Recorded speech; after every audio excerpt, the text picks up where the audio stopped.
On March 19, 2025, I visited Welch, West Virginia, one of the nation's poorest places. The town is nestled in steep, hilly terrain, and its development cascades up and down the hillsides, so I wanted to visit before the spring leaves obscured the striking visual effects of the layering. Welch sits at the confluence of the Tug Fork River and Elkhorn Creek, and recent flooding seemed to have washed lots of mud into town, which you'll probably notice from some of this footage. As I was driving into town, I noticed lots of washed up debris, but I couldn't record this safely since I was driving. It's sad that such an already struggling community has been hit with such a devastating natural disaster. If you want to help affected communities, I'll attach some articles in the description describing how.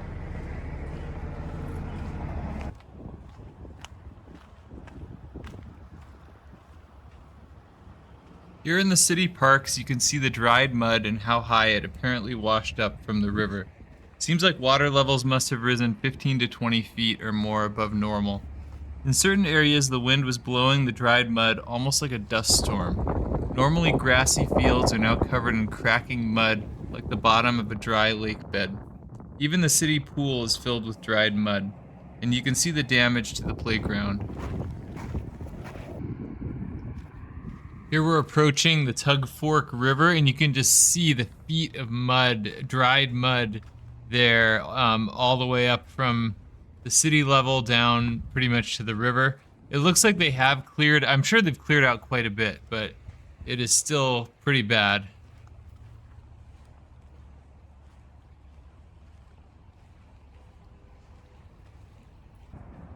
Welch is the county seat of McDowell County, which split off from neighboring Tazewell County, Virginia in 1858.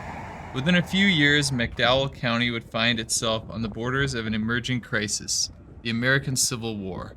During the Civil War, the northwestern counties of Virginia voted to split off from Virginia, forming the state of West Virginia. McDowell County and 7 other border counties initially resisted the split. Ultimately, however, McDowell did become part of West Virginia.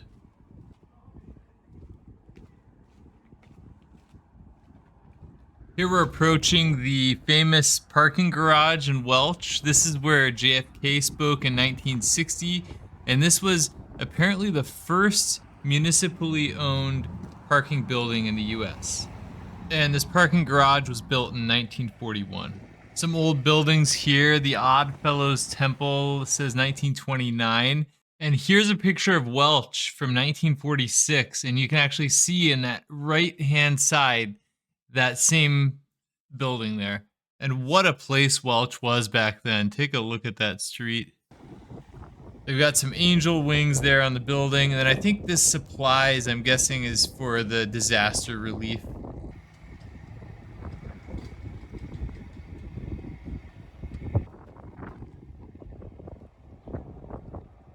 After the Civil War, McDowell County developed something of an independent identity as the Free State of McDowell, thanks to the greater freedoms available to the black community here. I've also heard locals say that any reference to the county refers to McDowell, so its unique mystique definitely seems to live on.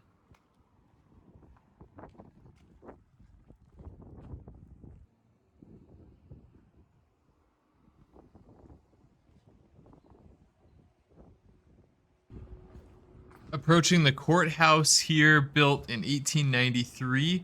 A lot of the stonework in Welch was done by Italian stonemasons in the early 1900s. In 1921, an infamous murder occurred on the courthouse steps in Welch. Welch's police chief, Sid Hatfield, and his deputy were killed by private detectives in retaliation for the killing of several of their men.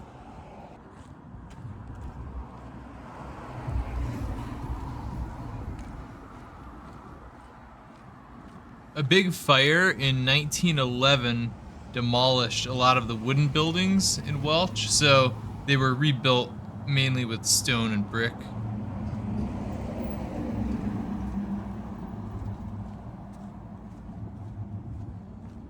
In the first half of the 20th century, Welch became a flourishing coal boom town, and the county was the top coal-producing county in the U.S. more than 30 coal mines were operated nearby. Population in Welch proper seemed to peak around 1950 with about 7,000 inhabitants, but I'd imagine the rugged terrain was probably a limiting factor. Even today, Welch has a dense feel to it, with big multi-story buildings jammed into what little flat terrain exists, and houses are mostly relegated to the hillsides and spaced closely together, many houses having 3 to 4 levels, including basement and attic.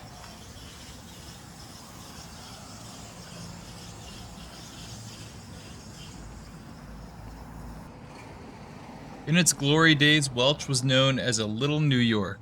The county peaked at about 100,000 population in the 1950s. Its current population is estimated at around 17,000, a devastating loss of over 80%. Mechanization was the primary reason for Welch's decline. I've heard that open pit mining in the Rocky Mountains was another factor.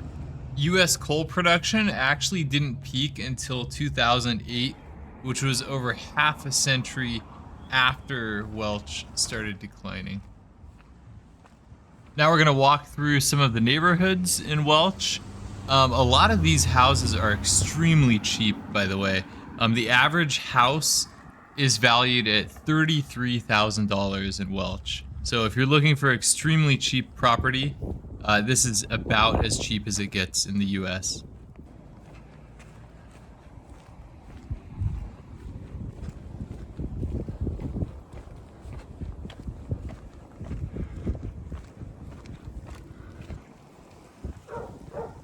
JFK's experience in Welch led to the development of the food stamp program during his presidency.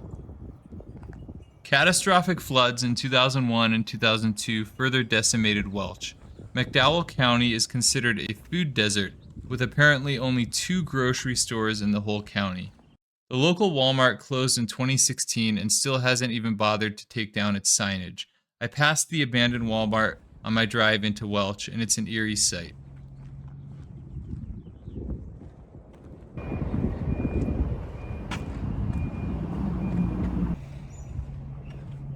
Beautiful panorama here.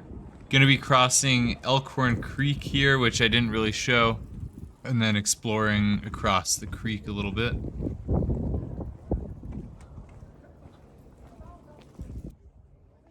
Some churches which still seem to be operating along this road.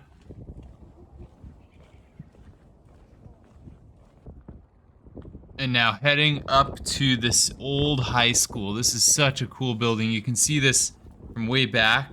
It just kind of stands above the city. And it really kind of, I guess you probably have to sort of be there to see it, but there's like this really clear layering that you notice when you're walking around. And then sort of at the top is the school building. This was so cool, walking up these old steps.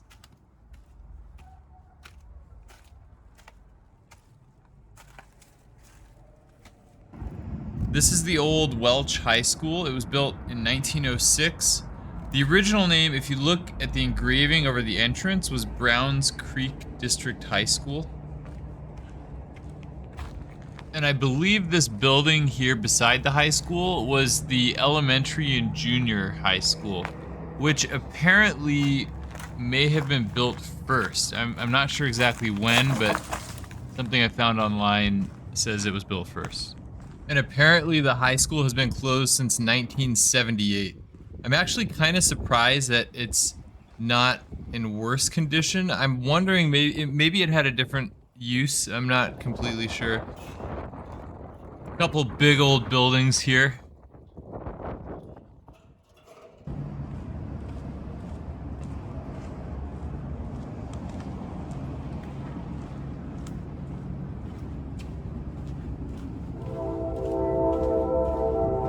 And taking a walk down the street, you can see quite a few vacant buildings. Pretty cool old sign here, dental office.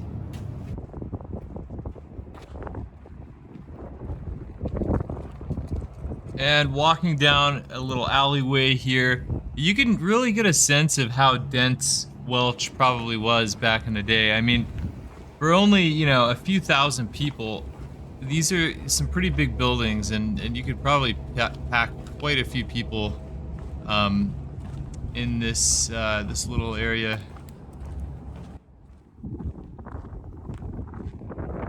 Welch's verticality and steepness, and then the ruins, and the way the river kind of runs through the town and the creek, kind of remind me of the city of Markarth in Skyrim. If you've ever played that game, Welch has become a popular place for riding four-wheelers and ATVs, but otherwise it continues to struggle. Welch is a prime example of an extractive region, which exists solely so the rich can exploit the natural resources, make a profit, and then move on. Sadly, that's Welch's story. Coal brought the city into existence and brought miners and supporting workers into the area.